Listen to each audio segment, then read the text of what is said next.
మీరు పైప్ లైన్కి మేము ఇవ్వం, మీరు రిజర్వాయర్ నుంచి తీసుకొని మీరు అది ప్రజలకు ఇవ్వాలి, అంతేగాని గ్రౌండ్ వాటర్ నుంచి కాదు ఇదని చెప్తే.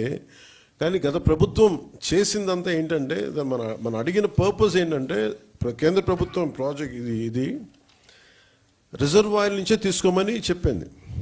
కానీ గత ప్రభుత్వం ఈ 4,000 కోట్లకు కూడా, ఎందుకంటే మనం కొత్త ప్రభుత్వం వచ్చాక దాదాపు 700 కోట్లు మనం తీసుకున్నాం, మనం చేసిన మనం తీసుకున్నది. ఇప్పుడు జల్ జీవన్ మిషన్ కింద వాళ్ళు అడిగింది ఏంటంటే, మనకున్న దాదాపు 38 మేజర్ సస్టైనబుల్ సోర్స్ రిజర్వాయర్స్ ఉన్నాయి మనకి. వాటికి సంబంధించి 95.44 ట్యాప్ కనెక్షన్స్కి 38 ఈ వాటర్ రిసోర్సెస్ నుంచి సస్టైనబుల్ వాటర్ రిసోర్స్ని తీసుకోమని ప్రతిపాదన ఉంది. కానీ గత ప్రభుత్వం ఏం చేసిందంటే 4,000 కోట్లు కూడా గ్రౌండ్ లెవెల్లో చూస్తే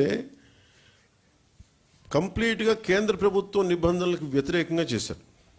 ఏదో 1-2 స్కీములు తప్ప మిగతావన్నీ కూడా, అంటే ముందు పైపులు కొనేశారు. ఫస్ట్ ఎక్కడైనా సరే మనం నీటిని ఎక్కడి నుంచి తెచ్చుకుంటాం అనేది గుర్తించడం మానేసి ముందు పైపులు వేసేసారు. అవసరమైతే ఒక బోర్ పాయింట్ తవ్వేశారు. అలా ఇచ్చేస్తే ఇక్కడ మీకు చూపించదలుచుకుంది ఈ ఈ 2 మ్యాప్స్ ఉన్నాయి ఇక్కడ. యాక్చువల్ జల్ జీవన్ మిషన్ తాలూకు ముఖ్య ఉద్దేశం ఇది. 38 సస్టైనబుల్ రిజర్వాయర్స్ నుంచి ఇది దీని మ్యాపింగ్ ఇలా ఉండాలి. ఈ రెడ్ ఎందుకు ఉన్నాయి ఇక్కడ, ఈ రెడ్ ఇవన్నీ ఎందుకు ఉన్నాయి అంటే, ఇవన్నీ బోర్ పాయింట్స్తో చేసింది. బోర్ పాయింట్స్ నిరంతర సరఫరా ఉన్నది. ఏదో ఒక 5 నెలలు రావచ్చు, లేదంటే వాటర్ చెరువులు బోర్లు ఎండిపోతే మళ్ళీ ఆగిపోతాయి.